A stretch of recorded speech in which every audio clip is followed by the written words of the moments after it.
Manželka, ona už, dovolím si tvrdiť, od úplne prvého dňa, kedy Vilko na svet prišiel, videla, že s ním asi nie je niečo v poriadku. Pani doktorka si ma posadila, povedala, že sú tu nejaké svalové enzymy, ktoré vyšli viac ako 100-násobne vyššie od normálu. Pochopil som, že sa deje naozaj niečo zlé, až keď mi pri odchode povedala, že som veľmi statočný, že to takto zvládam. A asi ako každý rodič, prvá vec, ktorú som urobil, bolo, že som si sadol do auta a začal googliť. A už keď potom začnete čítať, čo to znamená, tak keďže sa rozprávame o tom, že náš syn mal v tom čase 16 mesiacov. Tak sa vám zlomí srdce v tu chvíli a zastaví svět.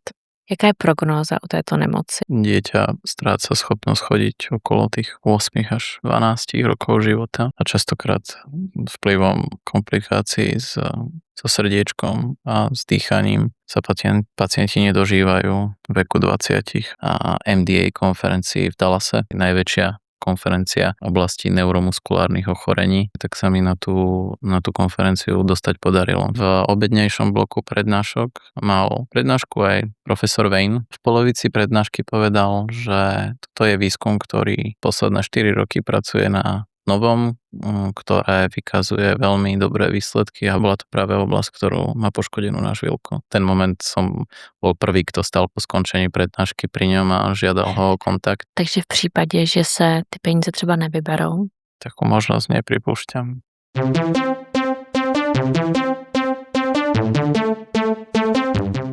Dobrý den, já jsem Lenka Zajícová a vítám vás v dalším díle Priority podcastu. Když se narodí miminko, tak bychom měli přemýšlet o tom, jaké to miminko je, jaké bude, komu bude podobné, jestli bude spinkat, co bude mít rád. Zcela určitě bychom neměli řešit, jestli vybereme 4 miliony eur, aby jsme viděli naše dítě dospívat. To je bohužel případ mého dnešního hosta, Richarda Olexe. Dobrý den. Dobrý deň, ďakujem za pozvanie. Já vám moc děkuji. Já bych jenom zmínila, že my jsme naplánovali dnešní rozhovor včera. Vy jste z Košic a dneska ráno v 8 už jste byl před studiem. Ano. Dnešní rozhovor bude o neskutečné síle, odhodlání a vytrvalosti. Váš syn trpí Duchennovou svalovou dystrofii. Já bych velmi laicky popsala, o co se jedná. Pokud udělám nějakou chybu, tak mě prosím opravte. Jedná se o vrozenou genetickou vadu, kdy tělo neprodukuje specifický protein a svalovina se mění na tuk anebo na vazy. Tyto děti, většinou jsou to chlapci, tak přestanou chodit, skončí na vozíčku, což samozřejmě způsobuje různé problémy, protože se změní krevní oběh, umístění orgánů se mění. Často je samozřejmě spojený tento vozíček se skoliózou. Děti musí mít titanové tyče v zádech, jako můj nedávního 2letá Zuzanka, a bohužel tato diagnóza je tragická, ten scénář je velmi krutý, ale vy jste se rozhodli, že pro vašeho syna ten scénář přepíšete a proto tady dnes jsme. Já jsem se vám ozvala na základě titulků, který jsem viděla v novinách, a tam bylo, že elektrotechnik studuje genetiku, aby zachránil svého syna. A řekla jsem si, že tady toho člověka potřebuju na rozhovor. Pojďme tedy se vrátit k tomu dni, kdy jste zjistili, že váš syn je nemocný, nebo úplně na začátek, když jste zjistili, nebo vaše manželka, protože většinou to jsou ženy, které zjistí, že se děťátko nevyvíjí tak, jak by mělo. Áno, no, tak manželka, veľmi presne ste to povedali, bola to práve manželka, ktorá za tým celým stála. Ona už, dovolím si tvrdiť, od úplne prvého dňa, kedy Vilko na svet prišiel, videla, že s ním asi nie je niečo v poriadku, že je niečo inak, ako by malo byť. Samozrejme, vtedy sme netušili a ani sme vôbec nepremýšľali nad niečím tak závažným, ako to nakoniec je. Ale už teda v prvé dni v pôrodnici sa manželka veľmi intenzívne pýtala lekárov na to, prečo náš Vilko má tak veľké lítka. Naozaj tie lítka mal žiaľ veľmi, veľmi veľké v pomere k zvyšku tela. Avšak aj vtedy bola odpoveď lekárov tá, že sa primárne teda asi jedná o prílišné závodnenie. A navyše môže v tom zohrávať rolu aj nejaká genetická predispozícia. A práve táto veta, ktorá je v podstate paradoxná, lebo áno, môže za to genetika, ale v inom zmysle, ako sme si vtedy mysleli. A my sme si mysleli, že je to práve spojené s tým, nakoľko môj otec a môj brat majú naozaj veľmi svalnaté a silné nohy. Takže uspokojili sme sa s tým vysvetlením, že asi áno, tak podobá sa teda na našu rodinu a toto zdedil po nich. Mhm.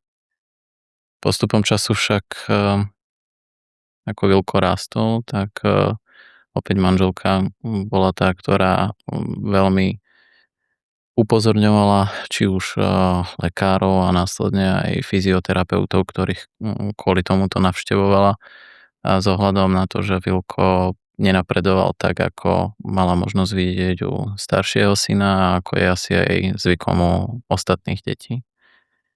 A jeho zdvíhanie hlavičky bolo neskôr a bolo o mnoho ťažšie, ako to bolo v prípade nášho staršieho Ryška.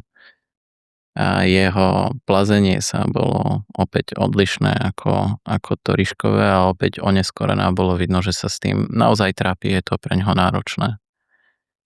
A potom prišlo teda sedenie, ktoré rovnako prišlo o niečo neskôr ako to, čo by sme čakali. Avšak pri každej jednej návšteve to bolo vyhodnotené ako mierne oneskorenie, čo nevzbudzovalo nejaké obavy u lekárov a musím sa priznať ani u mňa, lebo tak ako vtedy a ani dnes si nedovolím tvrdenia lekárov spochybňovať. A, a čo je asi teraz na škodu a musím priznať, mal som vtedy viac veriť manželke ako tomu, na čo som sa sústredil a ona to videla. A postupom času, keď už Vilko teda sedel, ale bez tak to nebolo stabilné. Kolik mu prosím vás bylo, když začal sedět? Asi 9 mesiacov, 8. Avšak potom to postupné napredovanie bolo o mnoho pomalšie. Nebol tam taký ten typický prejav, ako ja neviem, chôdza na 12 mesiacov a podobne. Prirodzene snažil sa postaviť sa, ale bolo vidieť, že nie je stabilný. Veľmi často padal. A to bol prípad aj toho sedenia. A práve v jeden deň, keď Vilko sedel pri manželke, kedy manželka niečo pripravovala v kuchyni a Vilko sa hral, tak nešťastne stratil stabilitu zo sedu, že sa zvalil na bok, ale udrel sa žiaľ rovno do rohu skrinky. Približne hodinu a pol na to nám začal zvracať. A to znamená, že... Otřes mozku? Mysleli sme si, že sa jedná o otras mozgu a tak sme vyhľadali lekára, kde mimo to základné vyšetrenie sme boli poslaní aj na neurológiu, kde teda mimo to vyšetrenie, ktoré našťastie vyšlo, že sa o otras mozgu nejedná, tak manželka opäť vyšla s jej obavami, ktoré mala s ohľadom na Vilkov psychomotorický vývoj. A vtedy pán doktor, ktorý tam bol, povedal, že aj podľa neho sa jedná len o mierne oneskorenie, ale keď má tak závažné a dlhotrvajúce obavy, tak máme sa prísť ukázať o 3 mesiace na kontrolu. O 3 mesiace sme teda prišli. Opäť bolo hodnotenie také, že sa jedná o mierne oneskorenie a nič, čo by predstavovalo nejaké veľmi výrazné vychýlenie sa z toho, čo by sa očakávalo. Ale a za to sme aj veľmi vďační pánovi doktorovi. Rozhodol sa, že aj kvôli teda pretrvávajúcemu naliehaniu manželky poslať nás na metabolickú ambulanciu, kde asi týždeň na to, keď sme dostali termín a bol zrealizovaný odber krvi, tak zase pani doktorka, ktorá pracovala v danej ambulancii alebo pracuje, odobrala ešte navyše časť, ktorá bola smerovaná na prítomnosť svalových enzymov v krvi. To sme my toho času ešte netušili, čo to vôbec znamená a prečo sa to deje. Každopádne ona to vyhodnotila v zmysle toho, čo jej manželka povedala a ako popísala celý ten Vilkov doterajší vývoj a ako dôležité, že to treba odobrať.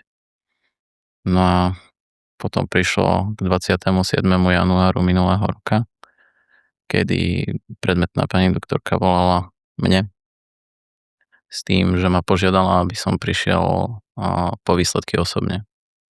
Vy jste věděl, že se bude asi něco dít špatně, když vám to nesdělala po telefonu? Nie, vôbec. Bral som to tak, že jednoducho potrebujem si prísť po výsledky v papierovej forme, ktoré následne odovzdám našej obvodnej pediatričke a bude s nimi naložené. Nič ani v rámci toho rozhovoru nenasvedčovalo, že by sa malo jednať o niečo tak závažné. Keď som však prišiel a zaklopal na dvere ambulancie, tak keď vyšla pani sestrička a ja som povedal, prečo som prišiel, tak v momente mi povedala, aby som si sadol, počkala, že pani doktorka chce so mnou rozprávať. Vtedy možno prebehli nejaké prvé obavy z toho, čo mi možno chce povedať, ale ani som myšlienkou nezablúdil na niečo tak závažné, ako to v skutočnosti je a čo mi bolo potom povedané.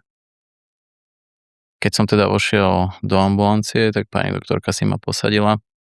Povedala, že sú tu nejaké svalové enzymy, ktoré vo Wilkovom prípade vyšli viac ako 100-násobne vyššie od toho, čo by sa očakávalo, teda od normálu, respektíve hornej hranice.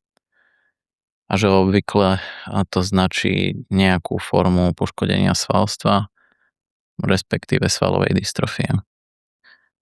Opäť, možno je to zlé, ale do momentu, kým som si nezačal potom čítať o tom, čo by to mohlo byť, som ani netušil, že duševná svalová dystrofia existuje, ako závažná je a aký naozaj zlý priebeh pre deti a mladých a chlapcov má. Vtedy som si teda ešte neuvedomoval úplne tú závažnosť situácie, ale pochopil som, že sa deje naozaj niečo zlé, až keď mi pri odchode povedala, že som veľmi statočný, že to takto zvládam. A vtedy samozrejme vám dôjde, že to, čo vám povedala, je asi veľmi, veľmi zlé.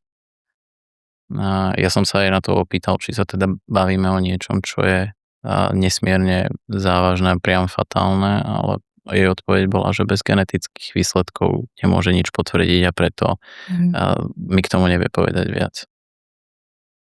A asi ako každý rodič, prvá vec, ktorú som urobil, bolo, že som si sadol do auta a začal googliť, čo znamená kreatinkináza, čo znamená, že je horná hranica prekročená 100-násobne. A už keď potom začnete čítať, čo to znamená, tak keďže sa rozprávame o tom, že náš syn mal v tom čase 16 mesiacov a bol a aj doteraz je nesmierne usmievavé dieťa a naozaj veľmi, veľmi zlatý chlapček, tak keď si prečítate niečo také, myslím, že každého to veľmi. Tak se vám zlomí srdce v tu chvíli a zastaví svět. Jak to vzala vaše manželka, když jste přijel domů a sdělil jí tady tu diagnózu, která právě byla vyřčena? Ona vedela, že sa niečo deje. To z toho dôvodu, že keď som bol v ambulancii, tak som bol prirodzene to nejakú dobu trvalo a ona mi volala teda, aké sú výsledky. A keďže som nezdvíhal, tak bola znepokojená. Potom som jej zavolal, že teda prídem domov a poviem, aké sú výsledky. Ja som chvíľu aj v sebe bojoval, či jej to vôbec mám povedať. Nakoľko mi bolo povedané, kým nemáme genetické potvrdenie, nie je to isté. Čiže aj keď vidíte, že všetko to, čo ste si odrazu prečítali, veľké lítka, nestabilita, oneskorený psychomotorický vývoj, úplne zapadá a sedí s tým, čo vidíte doma a čo ste možno doteraz aj čiastočne spochybňovali, že by mohlo mať tak závažný charakter. Tak som teda zvažoval, či jej to poviem alebo nie. Každopádne na konci som sa rozhodol, že musí to vedieť, lebo nebolo by to fér to pred ňou zatajovať, keď aj tak vie, že niečo sa asi deje a niekedy je ešte horšie bojovať s niečím, čo nepoznáte, ako v porovnaní s tým, keď aspoň tušíte, čo pred vami stojí a čo to je. Když jsi to řekl, neviem, či si to úplne pamätám, lebo viem, že v tom momente sme obaja začali len plakať a tak vyzerali naše prvé dni. V podstate po celý čas. Necítil jste třeba zlobu nebo vaše manželka, protože ona věděla, že je něco špatně a například ta zvětšená lítka, tak to je jeden z prvních indikátorů, že je něco špatně a že to může být právě svalová dystrofie, protože ona to sdělovala tolika specialistům a všichni říkali, že ne, že je to jenom opožděný vývoj a zavodnění. Myslím, že sme si asi prešli každým jedným štádiom, ktoré sa v tomto smere dá. Od nesmierneho žiaľu po hnev cez možno sebaobviňovanie až možno do dnešného stavu, kedy sa snažíme koncentrovať na to, že aj v tej celej beznádeji, ktorá nám na začiatku bola popísaná, sme pravdepodobne zhodou naozaj veľmi, veľmi šťastných okolností našli veľkú nádej, ktorá by mohla znamenať zmenu toho, čo Dušan za normálnych okolností pre chlapcov píše. Ano. Já se ještě vrátím, prosím vás, k tomu neurologovi, paní neuroložce, která vám to řekla. Potom určitě jste musel informovat pediatra. Jaké byly reakce? Postup bol mierne odlišný. My sme od pani doktorky, ktorá zrealizovala tie špecifické testy, boli odoslaní teda na genetické testy, ktoré boli zase u špecialistu na genetiku. A tam bola Vilkovi odebraná krv. Avšak prirodzene cez túto ambulanciu musia prejsť všetci, a ak nie všetci, tak naozaj drvivá väčšina prípadov na východnom Slovensku. To znamená, že keď sme tam prišli, tak to bolo zhruba rozdiel 7 až 8 dní medzi tým, kedy sme sa dozvedeli výsledky a mali sme termín na odbery a návštevu. A tých 7-8 dní bolo nami strávených čítaním. Čítaním o tom, čo to vôbec je, čo to môže znamenať ešte väčším žiaľom, lebo keď čítate každý článok, tak každý abstrakt a každý úvod začína rovnako. Zhrňa to, čo vás čaká v nasledujúcich 15 rokoch a čo je horšie, nečaká to vás, čaká to vaše dieťa, ktoré teraz ono si neuvedomuje nič, ono je šťastné a vy viete, čo tam je preňho už definované diagnózou, ktorú má, alebo ktorú asi má v tom čase. A keď sme teda prišli k pani doktorke, tak sme ju požiadali, aby k nám bola úprimná, ako to vidí, lebo viete, vždy sa snažíte asi nájsť nejakú nádej, veď to ešte nemusí byť ono, musia to potvrdiť testy, čo keď to boli chybné krvné testy. A to, čo nám povedala, bolo to, že ak k nám má byť úprimná, tak Vilkov prejav a symptomaticky zapadá do toho, čo Dušan je. A že je nesmierne pravdepodobné, že to naozaj Dušan bude. Vyhodnotila tak teda z tých lítok. Vyhodnotila tak z manželkou popisovanej nestability a oneskoreniu psychomotorického vývoja. A zároveň nám povedala, že je veľmi nešťastné, že sme sa to dozvedeli už teraz, pretože obvykle sa to rodičia dozvedia medzi 4. až 6. rokom života chlapcov. A to im teda dáva, citujem, o mnoho viac rokov bezstarostného života, kedy si neuvedomujú, čo pred nimi stojí. Keď sme z tej ambulancie odchádzali, tak som sa prirodzene pýtal, že čo môžeme robiť. A jediné, čo nám bolo povedané, bolo ísť domov a tešiť sa z každého dňa, ktorý máte. A keď 7 dní trávite žiaľom a čítaním rôznej literatúry, ktorá hovorí o tom, ako závažná tá diagnóza je, tak tieto slova nás veľmi zasiahli.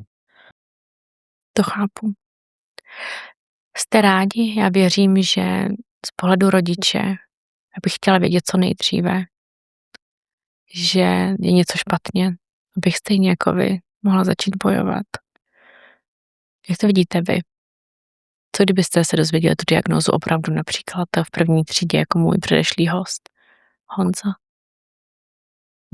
Vysloviť nejaký záver teraz je asi nemožné, lebo nevieme, čo je pred nami. To, čo ale vieme, je, že určite by sme nemali takú nádej, akú máme teraz. To je dané tým, že o akúkoľvek diagnózu v tomto smere, medicínskom smere sa jedná, tak čas, kedy nejakým spôsobom zasiahnete, je rozhodujúci. A to je asi pri každom ochorení, ktoré má progresujúci charakter. Vy jste neakceptovali tu diagnózu. Jak jsem zmínila na začátku, vy jste se rozhodli, že budete bojovat a že scénář a osud vašeho dítěte nebude spečetěný tak, jako je v těch lékařských zprávách velmi často. Pojďme mluvit o tom, jak jste se sebral a odletěl do Ameriky. Tomu ešte predchádzalo teda množstvo aktivít a vecí, lebo keď by som tam odišiel len tak asi by som absolútne ničomu nerozumel a nemalo by to veľký význam. My sme sa s manželkou rozhodli, že sa pokúsime nie len ísť domov a teda tešiť sa z každého dňa, ale aj aspoň urobiť všetko preto, aby sme si mohli na konci dňa povedať, že naozaj sme pre Vilka urobili všetko. A preto sme začali čítať asi všetko, čo sa dalo, najmä vedecké publikácie a literatúru. Nám pomohlo to, že ja som ešte stále aktívny na univerzite a teda mám prístup do vedeckých databáz, to znamená, že pre mňa nebol náročný proces získania tých plných textov, článkov a čítania, ale tak ako ste povedali na začiatku, ja som elektrotechnik a keď som začal čítať o tom, čo sa na molekulárnej úrovni deje v tele a aké vážne dôsledky to na konci na tie deti má, tak som tomu absolútne nerozumel a v podstate som čítal do prázdna. Takže pochopil som, že keď niečo chceme urobiť, tak najprv musíme aspoň pochopiť, o čo sa teda jedná.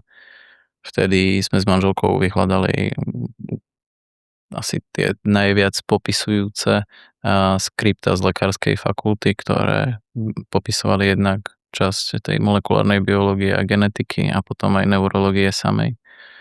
A keď sme si teda prečítali tieto skripta, tak naďalej mi nebolo úplne všetko jasné, lebo môžete čítať akokoľvek dobre chcete, stále sú otázky, ktoré potrebujete vysvetliť. Vtedy som mal obrovské šťastie to, že jeden z autorov knihy, ktorú som čítal, skript z lekárskej fakulty, bol pán profesor Šalagovič. A to meno vo mne zarezonovalo v zmysle tom, že jedna z mojich bývalých vyučujúcich zo strednej školy sa volala rovnako. Tak som to teda vyskúšal, zašiel za ňou a bol to jej manžel.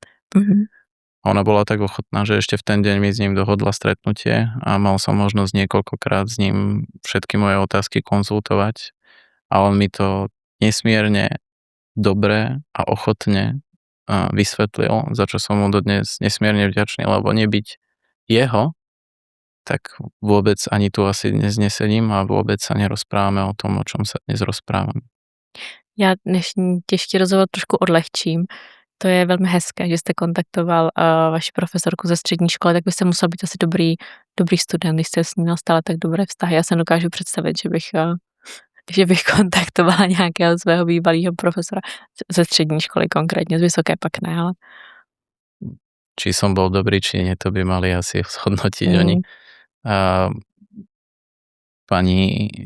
Pani profesorka Šalagovičová je veľmi, veľmi milá a ochotná, rovnako ako jej manžel, takže myslím, že aj ak by som bol horší študent, tak aj tak by sa rozhodla pomôcť. Za čo aj jej som rovnako veľmi vďačný. A v podstate týmto alebo teda už som začal chápať, čom sa tam píše, aspoň čiastočne. Samozrejme, nie som biológ, len aspoň som si začal spájať súvislosti. A narazil som na niekoľko spôsobov, ako v zahraničí sa snažia deťom s touto diagnózou pomôcť. A jedna, ktorá na prvý pohľad vyzerala veľmi dobre, bola metóda CRISPR. Mhm. A CRISPR je v podstate spôsob úpravy DNA prostredníctvom tzv. Genetických nožníc, alebo v súčasnosti už v laboratórnych podmienkach umožňuje aj opravu nejakých porúch a Mhm. podobne. A práve tým sa zaoberala jedna čínska farmaceutická spoločnosť, ktorej dáta som sa snažil získať, ale neboli veľmi dostupné. Každopádne, keď som si ich vyhľadal na LinkedIne, tak na LinkedIne mali nový post o tom, že budú prezentovať na MDA konferencii v Dallase, o ktorej som dovtedy nikdy nepočul. Mhm. Ale keď som si ju teda otvoril a pozrel sa, čo to vlastne je, tak som pochopil, že je to asi najväčšia konferencia v oblasti neuromuskulárnych ochorení, alebo jedna z dvoch, ktorá sa koná raz za rok a stretnú sa tam vedci a lekári z celého sveta. Mhm. A ako nám bolo už od počiatku známe, žiaľ na Slovensku sme v zmysle tých slov nejakú podporu v tomto smere nedostali. A teda považoval som to za asi jedinú príležitosť a obzvlášť v tak krátkom čase, lebo ona sa konala asi za 5 týždňov, odkedy som to čítal. A zistiť viac, čo je možné, čo nie je možné a čo ľudia na západe robia inak, Mhm. ako robíme my u nás. Takže vy jste se rozhodl, že na této konferenci nesmíte chybět. Ale to musí být velmi náročné dostat se na takovou lékařskou konferenci. Já z vlastní zkušenosti vím, že to není jen tak. Je to presne tak, ako hovoríte, ona je určená pre vedcov a lekárov. Nie. Pro elektrotechniky a novinářky. Tak. Ale možno aj tým, že som z tak exotickej krajiny a aj tým, že som teda hneď písal organizátorom konferencie, tak sa mi na tú konferenciu dostať podarilo. Čiže ako náhle mi to bolo potvrdené, že tam môžem ísť, tak sme sa snažili vyhľadať letenky a teda letel som tam. V tom čase sme ale ešte stále nepoznali, o akú genetickú poruchu sa vo Wilkovom prípade jedná. A teda sme ani nemali ešte finálne potvrdené, že Je to Dušen. je to Dušen. Len rozhodli sme sa vtedy nestrácať čas a pri najhoršom by sme si povedali, že bol to len zlý sen, trval 2 mesiace, vrátim sa domov a všetko je super. Mhm. Čo sa žiaľ nestalo. Vy jste tam tedy odletěl, abyste zjistil další informace ohledně této metody CRISPR. Ale vy jste tam narazil na další naději. Poté se tedy zjistil, že ten CRISPR pro vás asi není úplně vhodný, že? Že ten... Áno, no, ono to bolo tak, že ja som si pred tou konferenciou nachystal v podstate šanón o každom jednom prezentujúcom, ktorý tam mal byť, čo sa týkalo Dušena. A nebol to teda len CRISPR, boli to aj rôzne iné metódy, ale tým, že my sme nepoznali, o akú konkrétnu poruchu sa vo Wilkovom prípade jedná, tak som musel pokryť všetko, čo malo akúkoľvek spojitosť s Dušenom. A teda, keď som na tú konferenciu prišiel, tak postupom, ako konferencia prebiehala, tak za každým, keď bola nejaká prednáška alebo príspevok o niečom, čo bolo spojené s Dušenom, tak vždy som išiel za tým prednášajúcim, snažil som sa s ním vymeniť si kontakty a podobne. Nehovoril som, že som otec. Já jsem se chtěla zeptat, jak jste se odprezentoval mezi těmi vědci a lékaři. Že som človek zo Slovenska, ktorý sa snaží dotiahnuť výskum aj na Slovensku. Z té exotické země, že? Z Košic. Áno. Já bych ještě chtěla zmínit, že já jsem si jistá vzhledem k tomu, že jste tam šel se Shannonem, kde jste měl informace o každém prezentujícím, tak jsem si jistá, že vy jste byl asi dobrý student na té střední škole. Jen Nepatril taková som vsuvka. medzi najhorších. Dobře. Pojďme tedy mluvit o tom vědci. Já nevím, jestli řeknu to příjmení správně, tak to asi nechám na vás. Áno, tak na tretí deň ráno sme sa dozvedeli výsledky. Prišli nám výsledky genetických testov, ktoré ale znamenali, že všetko to, čo som sa snažil zistiť a nadobudnúť počas tých prvých 2 dní, je pre Vilka na nešťastie nepoužiteľné. A to z toho dôvodu, že má tak špecifické poškodenie v špecifickom mieste, ktoré ho vylučuje z podania tých, nazvem to, komerčne vyvíjaných liečebných postupov, ktoré boli prezentované predtým. A to mi teda vôbec nepridalo, obzvlášť tým, že a teraz asi odbočím, ale keď som tam bol, tak pre tých ľudí je to práca. A oni nie úplne čakajú to, že medzi nimi sedí niekto, kto sa 5 alebo 6 týždňov, možno 7 predtým dozvedel, že by jeho malé dieťa mohlo mať niečo také a prirodzene ten popis nie je úplne empatický, ktorý používajú. Mhm. A dozviete sa asi viac, ako by ste chceli. A keď teda prišlo to, že vyzerá to tak, že vo Vilkovom prípade nevieme urobiť nič, tak to bola veľká rana a ten deň bol naozaj nesmierne ťažký, ale paradoxne práve v ten deň, ja neviem, či to bola šťastná zhoda náhod alebo veľké šťastie v nešťastí, ale v obednejšom bloku prednášok mal prednášku aj profesor Wayne, Nicholas Wayne, ktorý ešte v tom čase pôsobil v Spojených štátoch.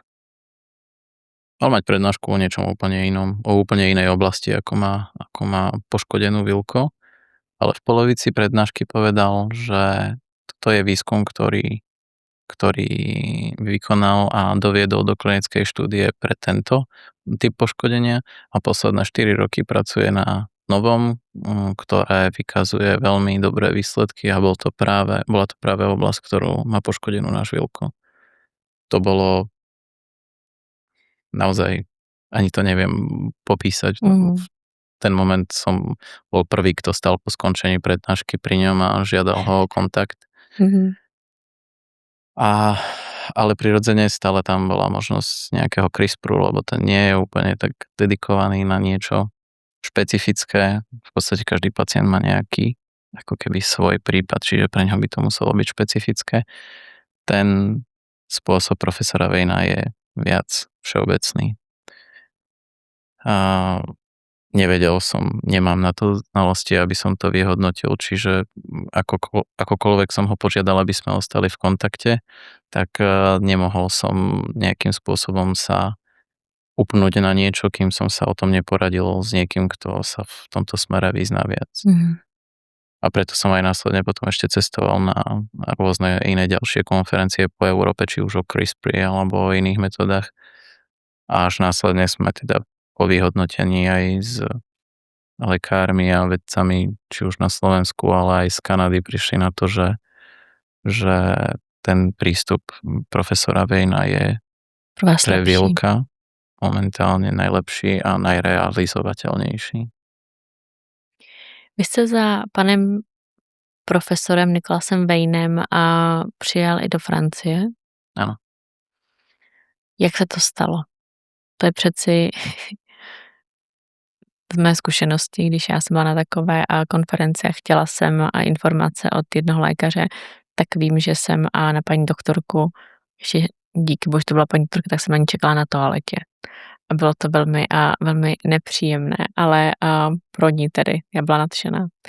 Ale jak jste se ocitl u pana profesora Nicholase Wayna doma? Ono to bolo tak, že ja som s ním teda udržiaval kontakt. Vždy som sa pýtal nejakú novú sadu otázok.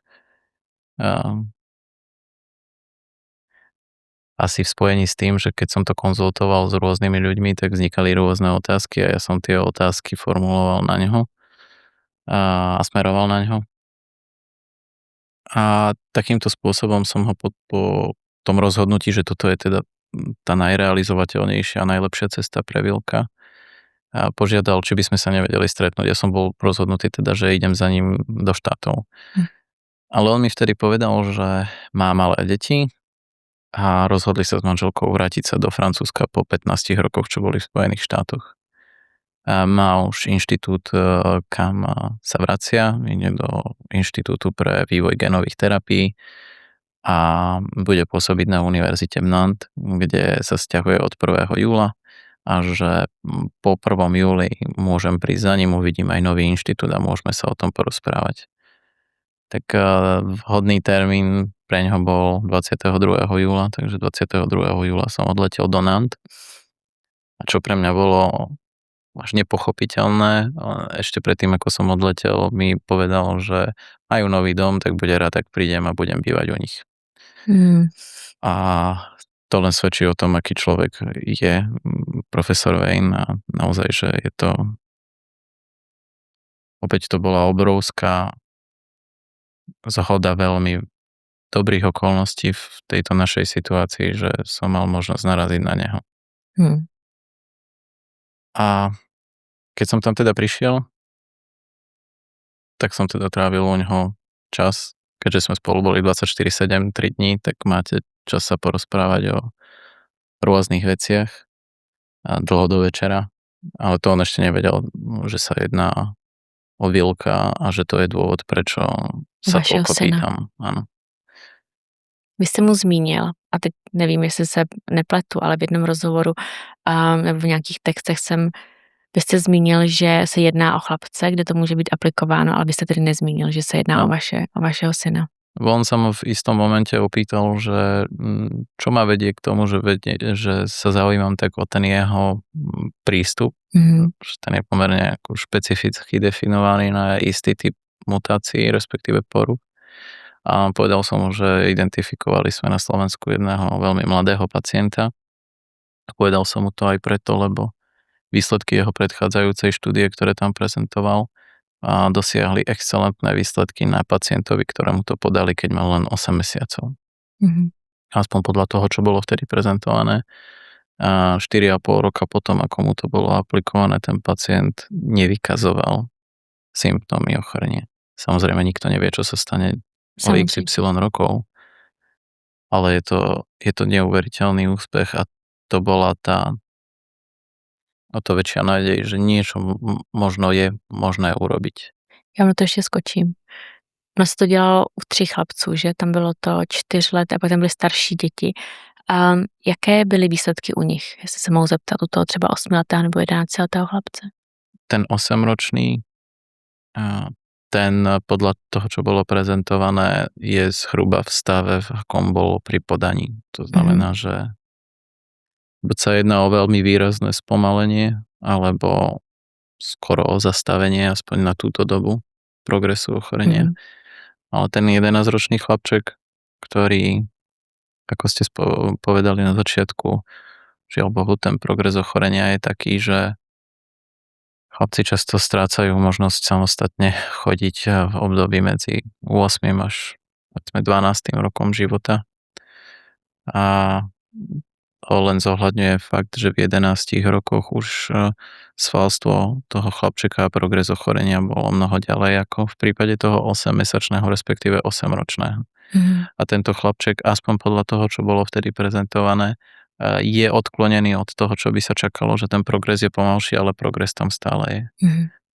A to aj potom v spojení s Nikolasovým vysvetlením len podporilo tú našu snahu realizovať veci čo najrýchlejšie, lebo čím skôr niečo urobíme, tak tým väčší predpoklad je, že Vilko by mohol žiť dlhšie a kvalitnejšie. Když zjistil, že se jedná o vašeho syna, že to není nějaký anonymní pacient, ale že je to vaše dítě, jak na to reagoval? A to ako na to reagoval, opäť len dokazuje, aký je to človek, lebo my sme obedovali, to bolo v posledný deň, kedy som bol u ňoho. A pri obede som mu povedal, že je tu niečo, čo mu musím povedať a že je to že pacient, o ktorom sa rozprávame, je žiaľ mojím synom a vysvetlil som mu, prečo som to tak robil.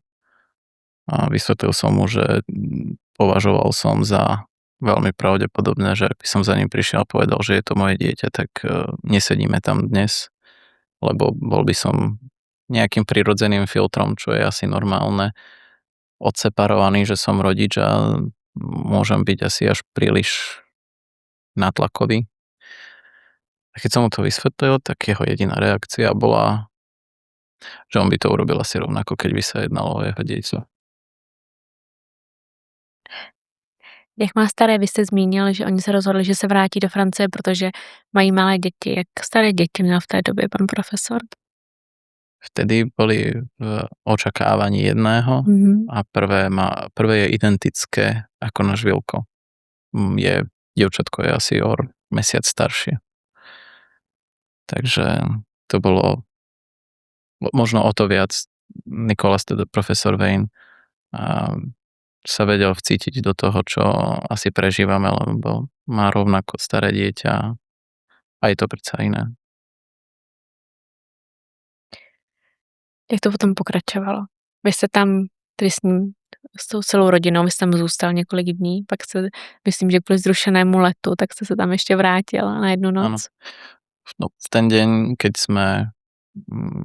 som mu teda povedal, že sa jedná o Vilka, tak poprosil som ho, či sa vieme rozprávať o konkrétnych krokoch, ktoré by snáď viedli na konci, ak by to bolo možné k tomu, že takýto liek, ktorý už teda existuje, len je v laboratóriu a potrebujeme ho dostať do štádia pripraveného na podanie, mohol byť aplikovaný Vilkovi. A vtedy sme strávili po obede v tom inštitúte, kde mi vysvetloval, čo všetko je potrebné, ale prirodzene na konci prišla otázka, čo by to malo stať. A vtedy to bola ďalšia veľká rana, lebo odpoveď bola, že v zmysle jeho skúseností, ktoré má, očakáva, že to bude niekde medzi 3 až 3,5 milióna, ale veci sa mohli zmeniť, pretože je to predsa 5 rokov odkedy, keď robili to, čo predtým robili. No a vtedy už, keď sa vám zdá, že niečo máte na dosah, tak zrazu si uvedomíte, že je na to potrebná veľmi veľká suma, ktorá, aj keď si dovolím povedať, že za normálnych okolností nám nechýbalo nič. Aspoň sme si mysleli, že máme zdravé deti. Naše deti nikdy nepociťovali, že by im niečo chýbalo, ale v tom momente si uvedomíte, že aj keď ste si mysleli, že máte veľa, máte všetko, lebo máte rodinu, máte zdravé deti, tak nemáte nič, lebo neviete zabezpečiť liek, ktorý by vášmu synovi mohol predĺžiť život a aspoň ho zlepšiť. 4 miliony eur je neskutečně vysoká částka. My se samozřejmě budeme snažit a já doufám, že náš národ pomůže.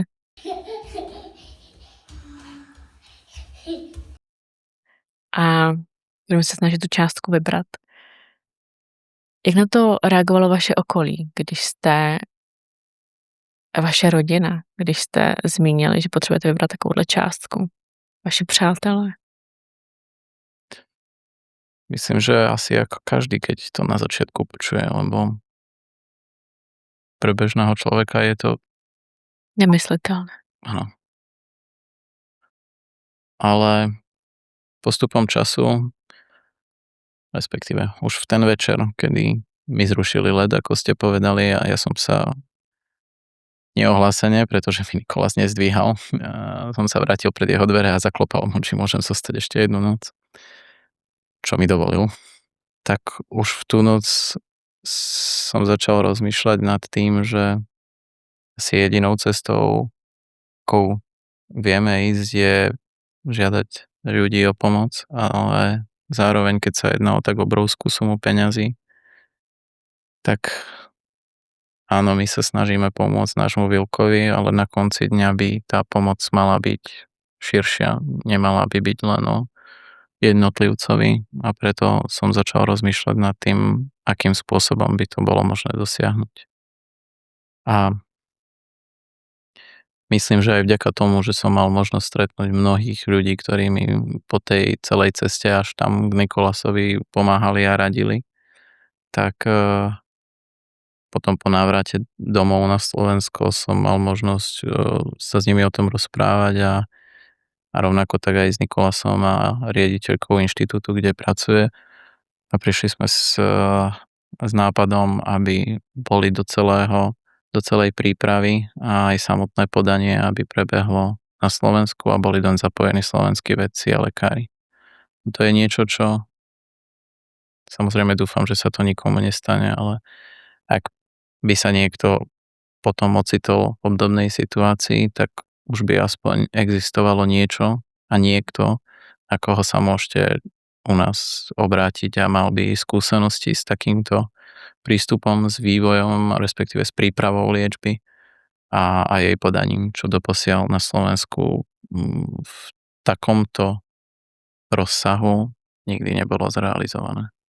Takže vy zametáte takhle cestičku i ostatním rodičům, aby si nemuseli vyšlapat, pokud prožívají stejnou tragédii jako vy. Asi sa o to snažíme, áno. Jaký je dneska váš vztah s panem profesorem? Veľmi dobrý. Naozaj je to skvelý človek a musím povedať, že kedykoľvek sme v kontakte asi dennodenne, lebo keďže tak ako bolo povedané na začiatku, čas je kľúčový. To znamená, že my aj v súčasnosti musíme vykonávať kroky k tomu, aby príprava napredovala. A to je možno len vďaka všetkým ľuďom, ktorí sa nám doposiaľ rozhodli pomôcť a prispieť. Inak by to možno nebolo. A teda tieto kroky koordinujeme a postupne jednak v závislosti od toho, ako napredujú a aj od prvotných výsledkov musíme pokračovať ďalej. Čiže my sme na jednodennej báze v kontakte a naozaj je to momentálne asi jeden z mojich najbližších ľudí, s ktorými som v kontakte, lebo naozaj ten kontakt je veľmi intenzívny. Kolik máme času na to, aby sme vybrali tuhle částku? 4 milióny eur. Tak je to veľmi relatívne. To z toho dôvodu, že my sme sa už o tom rozprávali na začiatku, čas podania je rozhodujúci. Znamená, ak by sme sa bavili v ideálnej rovine, tak podať liečbu zajtra alebo už včera by bolo ideálne. Ale realita je taká, že na to, aby sme naplnili všetky požiadavky, ktoré sú dané legislatívou a regulačnými úradmi, tak je potrebné obdobie zhruba od dnes možno 1,5-1,3 roka. Bez ohľadu na to vy musíte mať tú látku, respektíve ten liek vyrobený pred tým, ako ho idete podať. A keď niečo idete vyrobiť, žiaľ Bohu, v prípade týchto génových terapií je práve tá výroba to najväčšie množstvo peňazí, ktoré je potrebné, tak reálne máme asi 8 až 12 mesiacov na to, aby sme sa snažili zozbierať a získať dostatočný finančný obnos. Já samozřejmě nejsem lékař, ale co jsem četla, tak údajně tyto léčby jsou nejefektivnější, pokud se podají do 3 let. Pak jsou také velmi efektivní, pokud se podají do 5 let. A zcela zásadně, než vypukne puberta. Ano. Já se budu ptát teďka velmi těžké otázky. Pýtajte sa. Tak začnu. Ne tak těžko. Jak to ovlivnil váš vztah s manželkou, se Zuzkou? Myslím, že ho to len posilnilo. Pretože aspoň ak hovorím za seba, ja v manželke vidím nesmiernu oporu v tom, že vždy, keď prídem domov, tak naše deti sú šťastné, naše deti sa smejú A naše deti by také neboli, keby tam nebola pre nich ona. A rovnako tak ani ja by som dnes nesedel tu s vami, keby som nemal tú oporu v nej. Škoda, že tu není. To je spíš otázka na Zuzku, ale jako matka, která tuší něco, že se děje a křičí to do světa v té formě, v které to je možné, že to říká těm specialistům a lékařům, říká to rodině a nikdo ji nevyslyší. Myslíte si, že se třeba nezlobí trochu, nebo nezlobila, nebo že... Ja som o tom presvedčený, že áno. Ale popísať to za ňu neviem. Hnevať sa určite hneva. Ale to, čo je, o čom sa vždy spolu rozprávame, je to, že áno, je pochopiteľné, že sa hneva, ale nebyť toho, že ona na to tak tlačí, tak ani dnes nie sme v štádiu, že máme aspoň nádej na to, že môžeme Vilkovi pomôcť. Já s tím soucítím. Jaký je Vilko? Popište nám ho, protože já jsem viděla fotky, je krásný. Ďakujeme. Vy mu určitě ještě nějaké poskytnete, že? Áno, samozrejme. Popište mi ho, jaký je to chlapeček. Vilko je naše slniečko.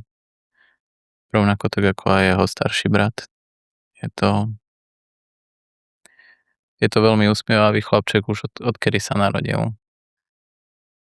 On si našťastie neuvedomuje v súčasnosti tie svoje limitácie. Možno teraz postupom času na nich prichádza, ale ešte ich našťastie nevie spojiť s niečím tak vážnym, ako je jeho diagnóza, ale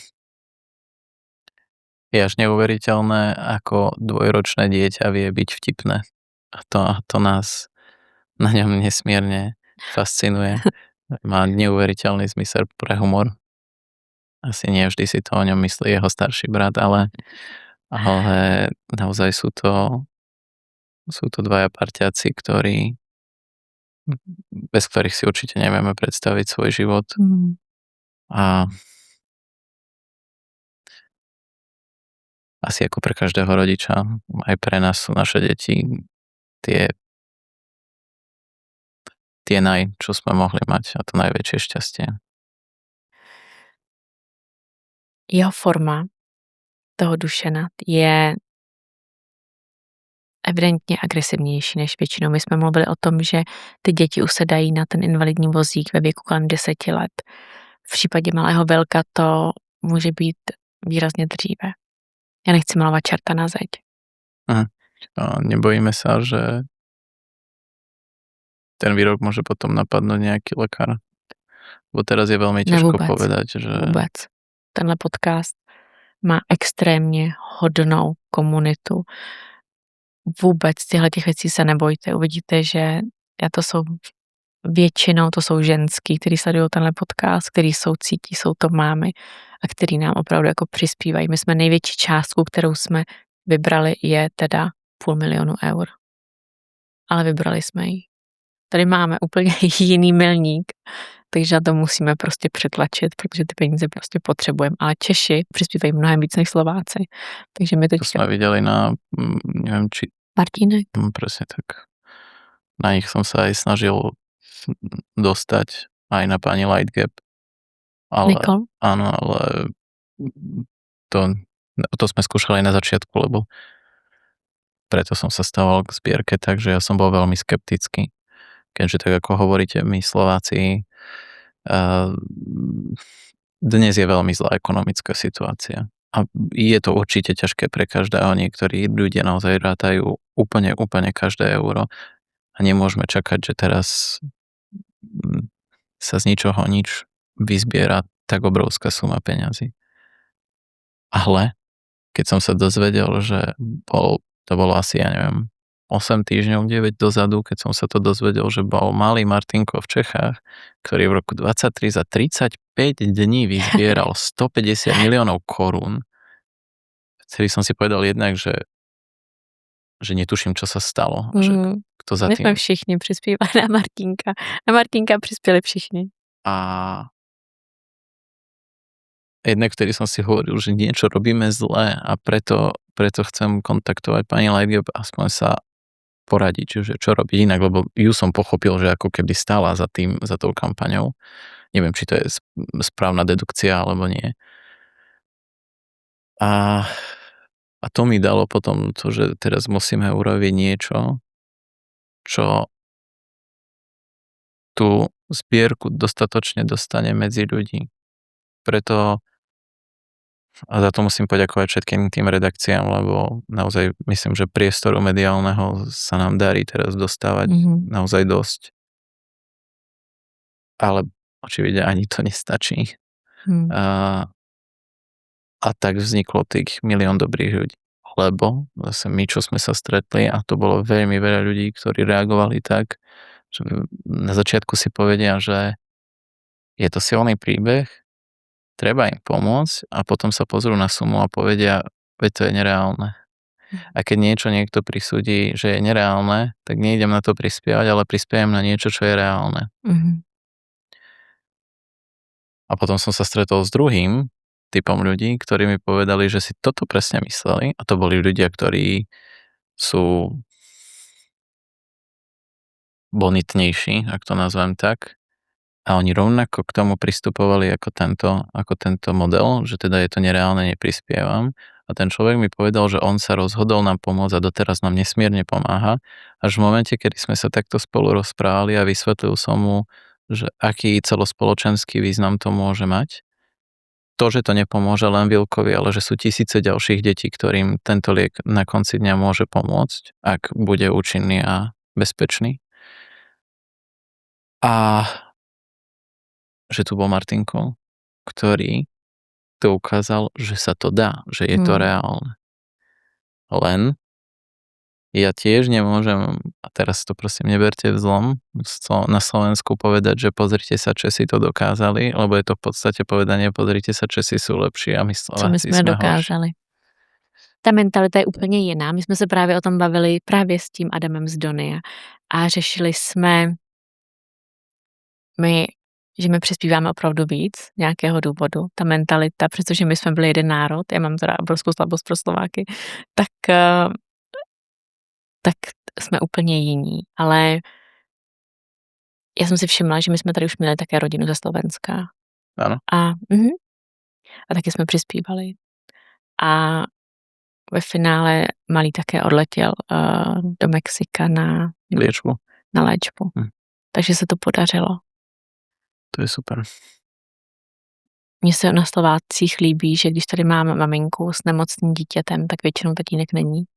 A Slováci vždycky přijedou, já to říkám to velmi ráda, protože Slováci přijedou celý gang a je to, a víc spolu drží ty rodiny, což je krásné, což je vlastně i u vás se děje. Vy jste zmínil, že vás to s manželkou velmi stmelilo. Mě moc mrzí, že tady dnes s námi není, ale mně přijde, že vlastně vy jste tváří té kampaně a ju sa snažím od toho čo najviac. Tak sme sa dohodli na začiatku. Ja viem, že niekedy by možno asi viac fungovalo, ak by to bola matka, ale ona je tá, tak ako som povedal, ktorá robí deti šťastnými. A ak videli sme to na začiatku, keď sme boli obaja odpísaní, bolo to jasne viditeľné aj na deťoch. To sa snažíme, jasné, aj ona má zlé chvíle, máme aj spolu zlé chvíle, ale je iné žiť týmto 24 hodín 7 dní v týždni a iné je manželku to najviac zlomí vtedy, keď Vilko spadne. A to je, áno, je to niekoľkokrát za deň, ale niekedy je to vážnejšie, niekedy je to menej vážne. Inak je od tohto oddelená. Aspoň sa to snažím robiť preto, aby naozaj tá rodina fungovala. Či sa mi to darí, alebo nám, či sa to darí, to neviem, ale minimálne vidíme, že jasné, aj to, ako sa chováme k deťom, je iné. A ja mám, teraz toto tiež asi mimo, to som sa rozprával aj v denníku N, lebo sú do okolností, aj tá pani redaktorka z denníka N mala ťažko chorú dcéru. a prešla si tiež niečím podobným, ale zase to bola veľmi, veľmi špecifická forma rakoviny. Mhm. A a tam som hovoril o mojich obavách z toho, aby náš starší syn nebol takzvané to sklenené dieťa. Mhm. A viete, koľkokrát sa pristihnem pri tom, že venujem viac pozornosti tomu Vilkovi. A ako si to vyčítam potom a aj to isté aj manželka, aj keď manželka, ona sa k tomu stavia trochu inak. Ona je presvedčená o tom, že čo je asi pravda, že sa venuje obom rovnako. Ale ja to na sebe vidím a snažím sa s tým vnútorne bojovať, ale zatiaľ mi to úplne nejde. To je velmi hezké, jak to zmiňujete. Já si myslím, že až posledních pár let se skloňuje termín skleněné dítě, předtím se to vůbec neřešilo. Já si myslím, že jste skvělý táta, myslím, že si myslí celý národ, jak náš, tak váš, protože to, co děláte, je úžasné. I to, že se snažíte distancovat vaší manželku od té situace, tak jak můžete. Pojďme mluvit o tom, proč děláme ten rozhovor dneska, když jsme ho naplánovali včera a vy jste z Košic. Proč tady dneska sedíte? Pojďte mi povědět o tom pochodu, protože vy jste mi to psal v neděli, já jsem už usínala a vy jste psal, že teď nebudete ale 16 dní mimo. A mě to probralo, protože mi to hlava nebrala. Pojďte nám to prosím vysvětlit. Musím sa veľmi pekne poďakovať opäť dobrým ľuďom, ktorí okolo nás sú. A to by som rád povedal, lebo to som spomenul aj pri iných príležitostiach, ktoré som mal, že možno ako mnohí, aj iní, aj ja predtým, ako sme sa dozvedeli o Vilkovej diagnóze, tak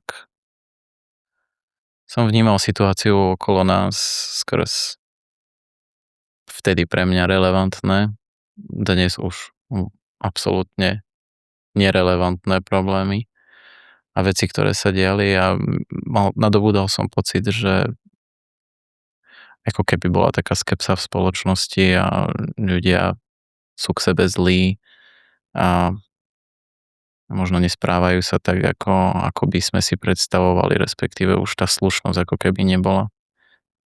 Ale môžem povedať, že to bolo veľmi mylné a vidíme to dnes, keď mnoho ľudí, ktorých sme ani nikdy nepoznali, nikdy sme ich nestretli, mali sme ich možnosť poznať, či už počnúc profesorom Šalagovičom, prechádzajúc samotným Nikolasom, končiac konec koncov aj u vás, že tu dnes som a mám tu možnosť dnes byť s vami.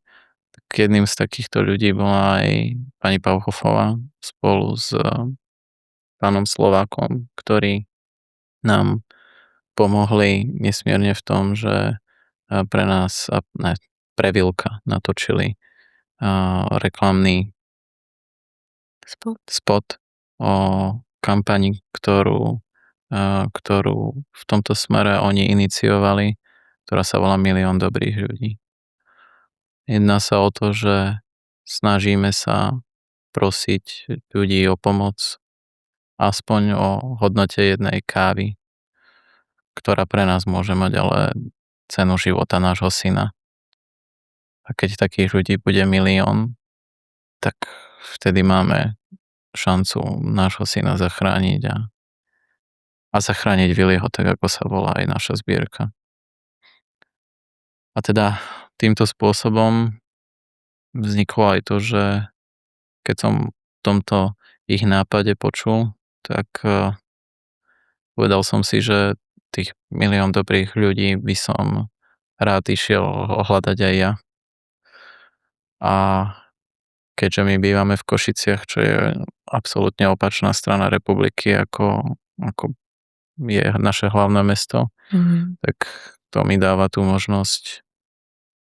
Sice neviem, či to zvládnem fyzicky, ale minimálne to určite urobím preto maximum vyjsť v pondelok, na veľkonočný pondelok z Košíc. S tým, že my sme veriaci a v živote kresťana je Veľká noc a z mŕtvych stane Krista jedným z najväčších zázrakov a aj my veríme v jeden taký zázrak. A preto aj chcem odísť od domu svätej Alžbety v Košiciach na veľkonočný pondelok a vyraziť pešo do Bratislavy s tým, že dúfam, že po ceste stretnem mnohých ľudí a budem veľmi rád, ak niekto bude mať chuť sa na pár metrov ku mne pridať, porozprávať sa a snať o tých 16, možno 17 dní dôjdem do Bratislavy. Jak jste se připravoval na tento pochod? Kúpil som si tenisky. Jak vás poznají ti lidé?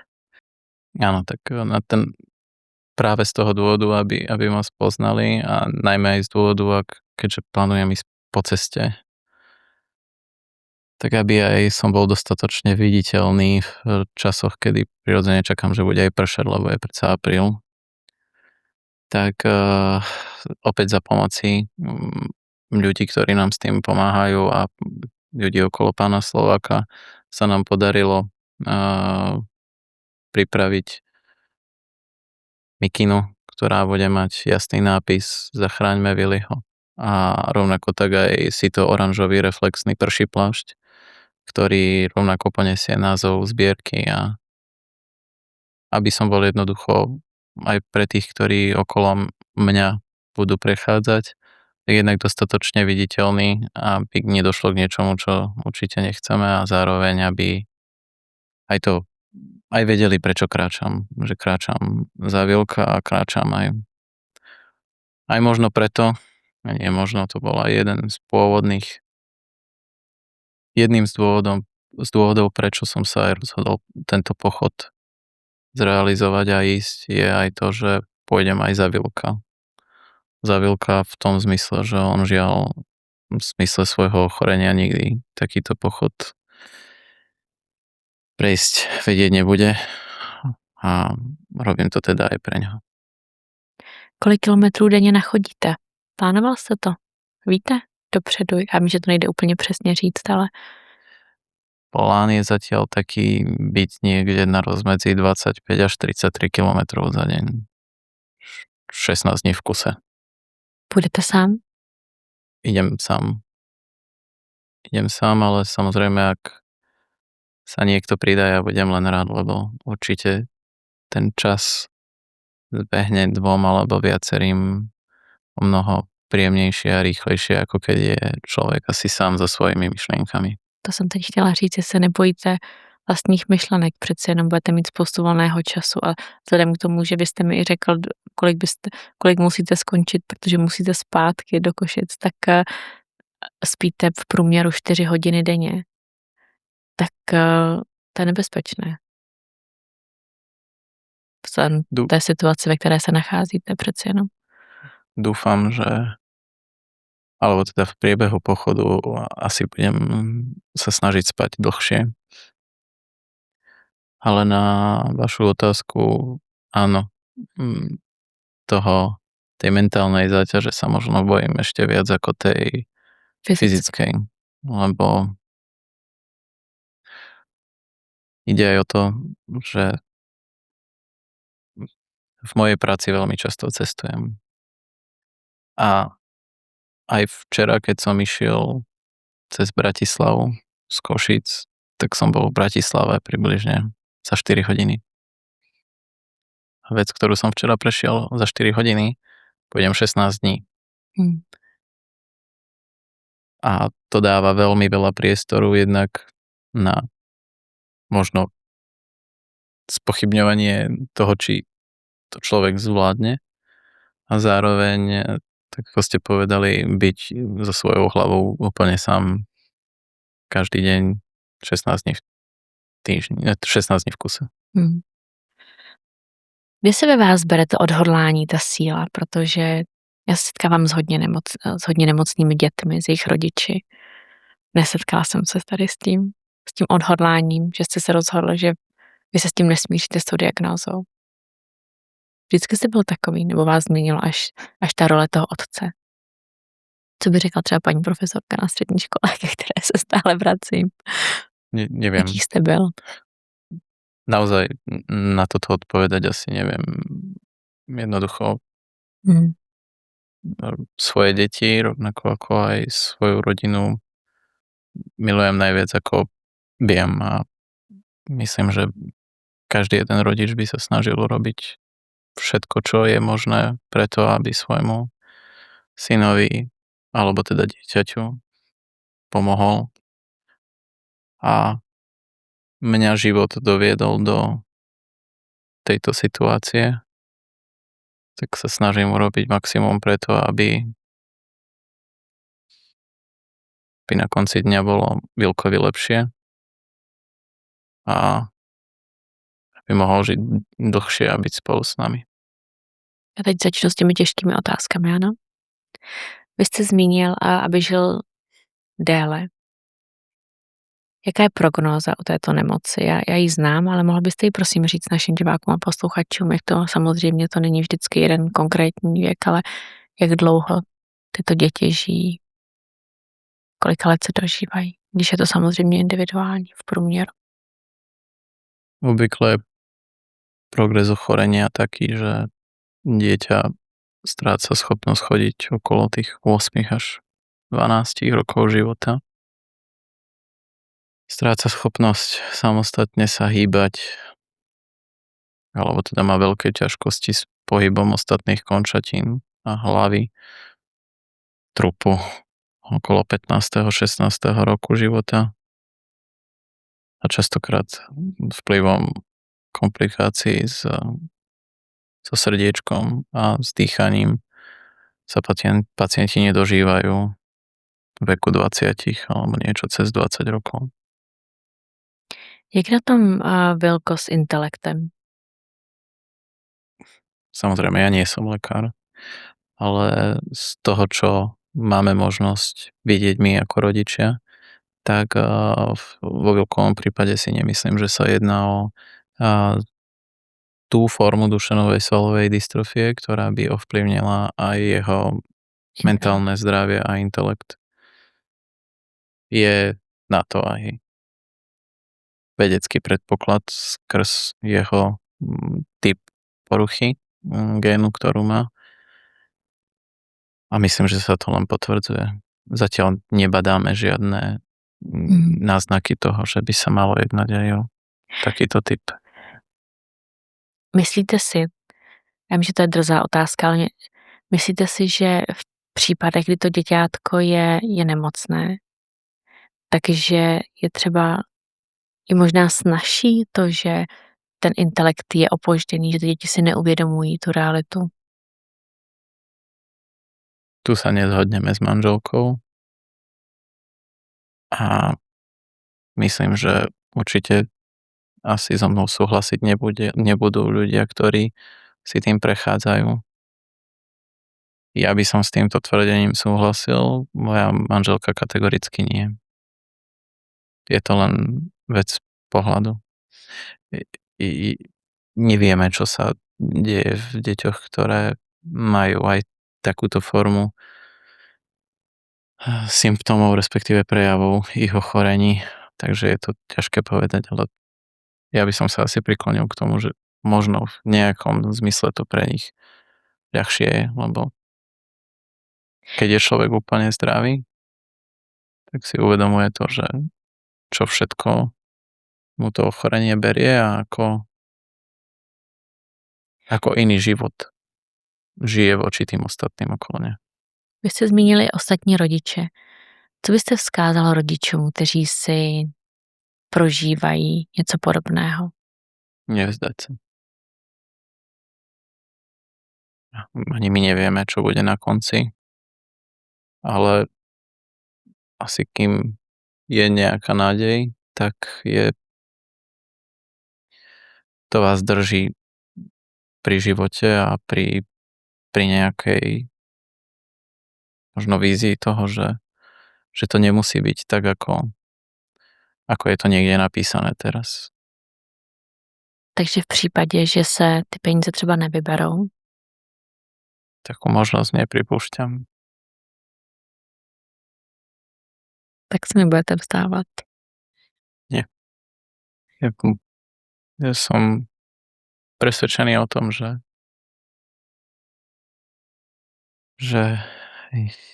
naozaj z toho, čo sme mali možnosť zažiť, že je dostatok ľudí okolo, ktorí chcú pomôcť a A Belka zachránit.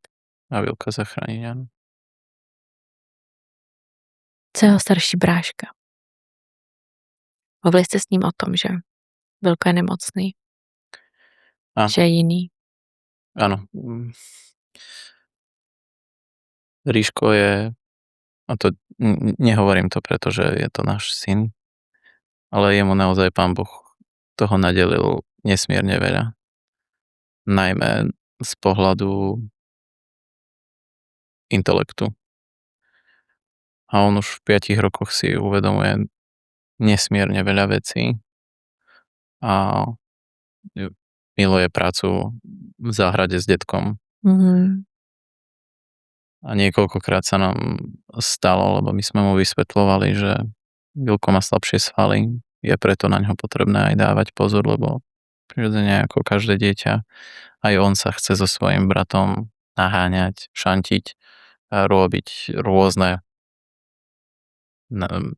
preteky po dome napríklad, alebo podobne, hrať futbal. To žiaľ náš Vilko nevie alebo nevie tak, ako by asi jeden čakal a tým pádom nie je ani stabilný, môže veľmi ľahko spadnúť, udrieť sa a ublížiť si. Čiže tieto veci sme mu vysvetľovali, za čo jemu od nás patrí obrovská vďaka za to, ako to rešpektuje. Samozrejme stane sa, že niekedy to nie úplne ide, ale je to 5-ročné dieťa a už to, čo pre nás a pre svojho brata robí, je neuveriteľne veľa. Ale je zrejme, že počuje aj nás, ako sa rozprávame doma o tom, ako veci napredujú, čo sa momentálne deje, čo je ešte potrebné urobiť a o čo sa teda snažíme, lebo zaberá to samozrejme veľmi veľa času. A aj on už niekoľkokrát prišiel s tým, že vonku natrhol rôzne trávy, alebo nazvem to buriny. A prišiel s tým, že ide uvariť adenovírus, aby zachránil Vilka. Takže z pohľadu toho neviem si predstaviť mať lepšieho syna, alebo synov, akých mám. A Ríško je úžasný človek a verím v to, že aj úžasný človek z neho vyrastie rovnako tak aj z Vilka. To je skvělé, takže on chodí a takhle nosí domů bylinky, aby uvařil nějaký lektvar zázračný pro Vilka. To je krásné. To je opravdu starší bratr za odměnu. Je to tak. Jak jste se seznámili s tím? Řekli jste, že jak jste zmínil, že má slabší svalstvo a že na ní musí být opatrný. Áno. Preferujeme to, že byť k deťom otvorený. Samozrejme, Vilko má 2 roky, takže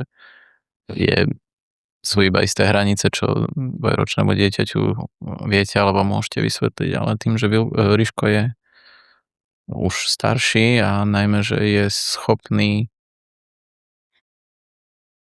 na popis. Ríško miluje knihy. Sám, nie, že my sme ho do toho tlačili. A chce čítať len encyklopédie. Nezaujímajú ho detské knižky. Tým pádom aj mnoho vecí asi vie pochopiť, lebo veľa sa o tom rozprávame, čo sa tam píše, prečo to tak je a aj z tohto ohľadu sme mu to chceli vysvetliť tak, aby to stále bolo pre ňoho pochopiteľné, ale zároveň to bola naozaj pravda, nebolo to niečo vymyslené.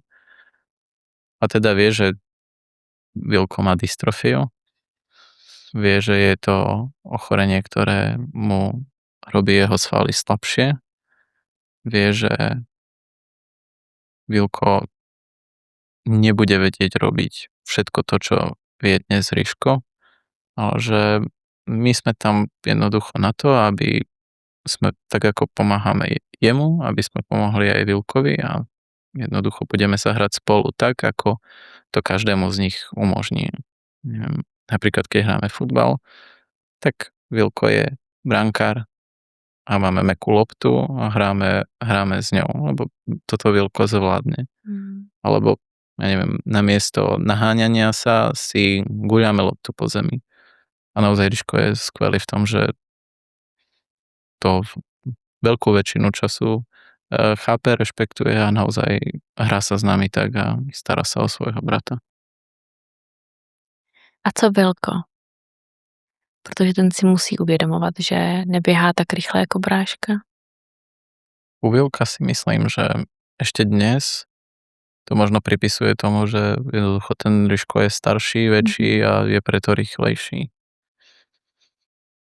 Nemyslím si, že Vilko dnes už nejak prisudzuje svoje limitácie, ktoré my vidíme, ale možno, alebo teda dúfam, že on si ešte plne vedomý nie je, že ich pripisuje tomu, že je niečo inak ako s inými deťmi. Ale samozrejme asi ako u každého rodiča, toto je jedna z vecí, ktorá nás tiež trápi a to je moment, kedy si to začne uvedomovať a ako mu správne vysvetlíme, prečo je to tak, keď to vlastne ani my nevieme, prečo práve on je ten, ktorý je iný, ktorý má slabšie svaly. Nikdo nechce mít nemocné dítě.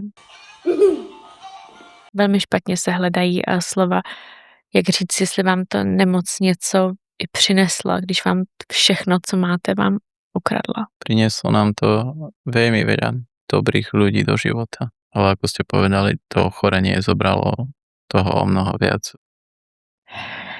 Ještě něco, co by se chtěl zmínit na závěr našeho rozhovoru? Jedna vec je, s ktorou sa potýkam v mnohých tých rozhovoroch, že ľudia nechápu to, že to liečivo je. Som to myslím, že aj spomenul, že existuje, len treba prejsť tie testy na to, aby nám ho dovolili použiť na človeku. Lebo mnoho ľudí to považuje za to, že my dnes ideme vyvíjať liek, čo by bolo naozaj nereálne, tak ako píšu za 2 roky. Ale ten liek existuje, prvá sada testov na ňom zrealizovaná je. Dnes však potrebujeme pripraviť všetku dokumentáciu, vrátane testov tak, aby nám to Šuklo a Ema dovolili podať prvýkrát človeku a prvý, komu by to mali podať, by mal byť náš Vilko. Ale prvý. Snáď do budúcna, ak všetko bude fungovať, nie je posledný. Takže ten lék je už vyvinutý, teď vlastně má výborné výsledky, ty výsledky se dělaly na zvířatech. Prvé testy boli áno, na zvieratách a na bunkách pacientov, ktorí majú obdobnú poruchu ako poškodenie génu, ako má Vilko.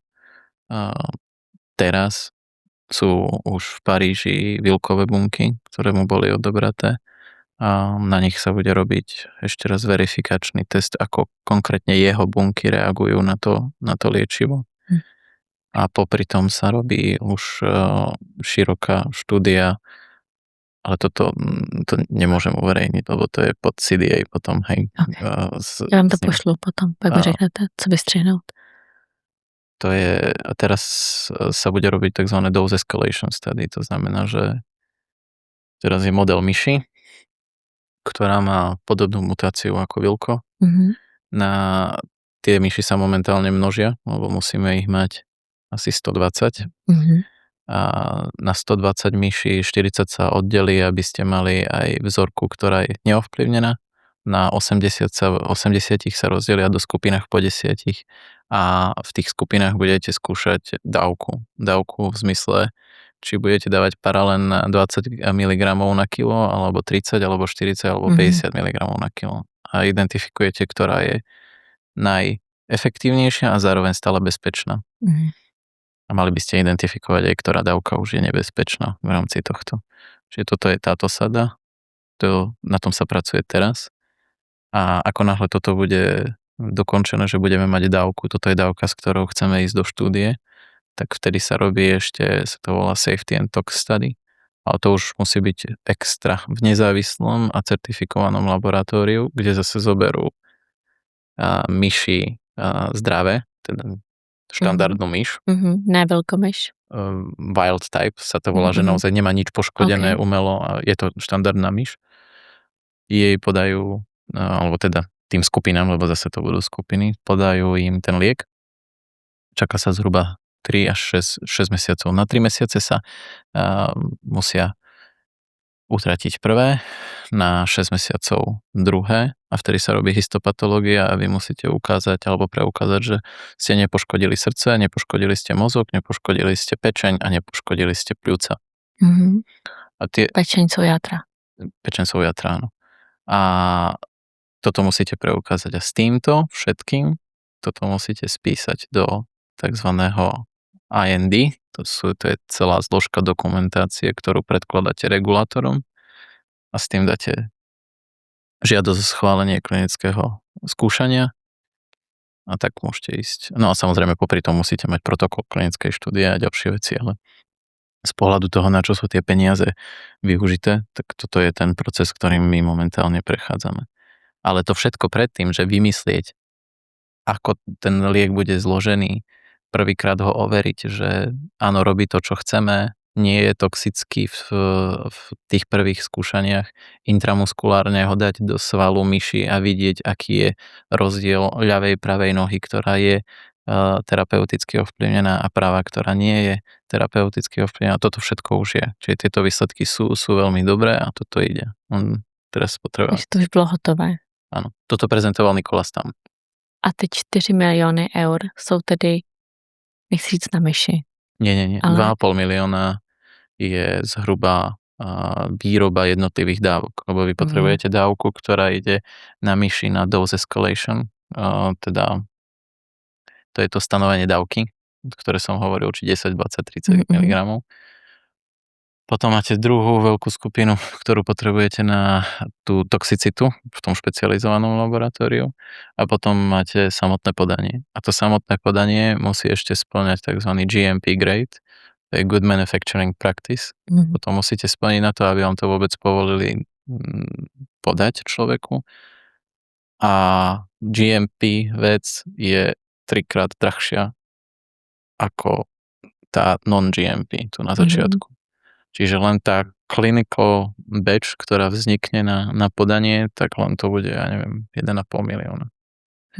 A tie zvyšné peniaze sú, tá safety tox study, to je zhruba 600 až 700 tisíc, len na to, že sa to zrealizuje. To je práca toho laboratória, patológov, vyhodnotenia a tak ďalej. Potom je tam samotná výroba, ako vy musíte na začiatku vytvoriť. Výroba je vyrobiť produkt, ale my musíte na začiatku definovať aj výrobný proces. A ten výrobný proces musí spĺňať legislatívou definované požiadavky na čistotu. Čistotu nie je v zmysle špín, ale tam, keďže sa bavíme o víruse, tak musíte mať definovaný podiel, koľko vírusov môže byť prázdnych, lebo pri výrobe vzniknú aj prázdne, a koľko vírusov musí mať to, čo v nich má byť, čiže ten terapeutický konštrukt. Čiže aj toto sa porovnáva. Tento proces teraz začal a ten bude trvať asi 4 mesiace. Kým len definujú presne, ako vyrobíme tie dávky. A tie 4 mesiace my využívame na to, že chováme myši tak, aby ich bolo nakoniec 120. Já bych jenom chtěla říct, že ten titulek nelhal. Když se elektrotechnik studuje genetiku, aby zachránil syna. A můžu tohle uveřejnit? Co teďka zmínil? A nebo taky prostříháme? Neviem, či všetko z toho môžem... Prostříháme, dobře. To je veľmi zajímavé. A myslíte si, že co to ľudí zaujíma? Lebo ja si myslím, že... Ty myšky? Velmi. Já si myslím, že vůbec mě třeba zajímá, jak vlastně ty velkomyšky, jak vznikají, jak se u nich ten gen naruší. CRISPR. No. No, takto tá myš, ktorá slúži na deklaráciu toho, že to funguje. Můžete nám úplně laicky vysvětlit, jak to vlastně funguje, jak se opravuje ten poškozený, ten vadný gen? Spôsobov je, ako som povedal na začiatku, asi viacero. Ten, ktorý realizuje a ktorý má pripravený v rámci tejto štúdie a experimentálneho lieku profesor Wayne, funguje, ako by som to vysvetlil, napríklad na recept na vývar, stapačí vývar. Mhm. Tak to, čo sme sa rozprávali, že už zrealizovala, že fungovalo, bolo, že na to, aby ste uvarili vývar, máte recept, ktorý má 79 krokov. Mhm. A chlapci, ktorým to podali, mali dvakrát za sebou krok 2 a to je nalejte vodu do hrnca. Keď však nalejete vodu do hrnca dvakrát, tak ste hrniec preliali a už žiadnu polievku z toho neurobíte. Čiže ten gen je, teda ten proteín je nefunkčný. Oni robili to, že časť, kde sa hovorí znova nalej vodu do hrnca, vybielitkovali. A teda vzniklo niečo, čo už je čitateľné a polievku ste uvarili. Náš Vilko má chybu v recepte na kroku číslo 6. A ten hovorí, vyberte mrkvu. Lenže preklep, ktorý tam má Vilko, spôsobil to, že sa tam píše stop. A telo ako náhle narazí v recepte na slovo stop, tak asi ako aj my prestane robiť a váš vývar je len zohriatá voda a máte tam možno petržlen, ale nič viac z toho nie je, čiže nie je to funkčné. Avšak vybrať mrkvu nestačí, alebo vymazať, že vyberte mrkvu nestačí, lebo za tým je krok 7 a 8, ktorí hovoria mrkvu umyte a ošupte, vložte do hrnca. Keď na začiatku nemáte mrkvu, tak nemáte čo vložiť a telo by bolo zmetené, keď nemám čo vložiť, tak končím, lebo nemám ingrediencie. Čiže preto profesor Wayne vybielitkuje, alebo teda vymaže krok 6, 7, 8 a vzniká už funkčný recept, vy vývar uvaríte, áno, nebude v ňom mrkva, ale vývar bez mrkvy asi všetci z nás vieme zjesť a chutí veľmi podobne, čiže aj telo si s tým vie potom poradiť a fungovať skoro ako ten s mrkvou. Děkuju.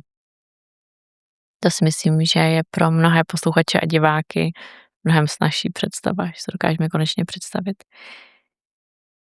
Já vám chci moc poděkovat za dnešní rozhovor a věřím, že to vybereme. Že těch milion lidí v Česku a na Slovensku najdem. Je nás tu spousta. Ďakujem vám za všetko.